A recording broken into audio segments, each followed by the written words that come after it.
મહેસાણા ખાતે ઉર્જા એપીએમસીમાં બનાવટી ચેકનો મામલો પ્રકાશમાં આવ્યો હતો, જેને લઈ હાલ વધુ વિગતો પ્રકાશમાં આવી રહી છે. જ્યાં ઊંઝા એપીએમસી ખાતે બનાવટી ચેકને વટાવવાનો પ્રયાસ કરાયો હતો.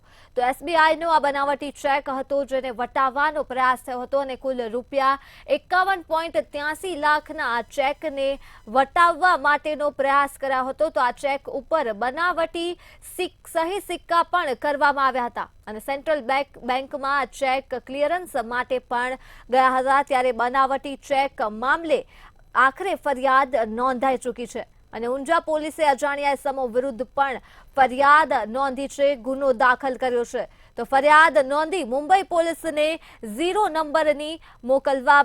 નંબરથી ફરિયાદ મોકલવી દેવામાં આવી છે. વિગતો મહેસાણાથી મળી છે, જ્યાં ઊંઝા એપીએમસીનો બનાવટી ચેકનો મામલો સામે આવ્યો હતો. કુલ રૂપિયા 51.83 લાખના બનાવટી ચેકને વટાવવાનો પ્રયાસ કરવામાં આવ્યો હતો. આ ચેક ઉપર બનાવટી સહી અને સિક્કા પણ કરાયા હતા. ત્યારે સેન્ટ્રલ બેંક ખાતે આ ચેકને ક્લિયરન્સ માટે મોકલવામાં આવ્યો હતો.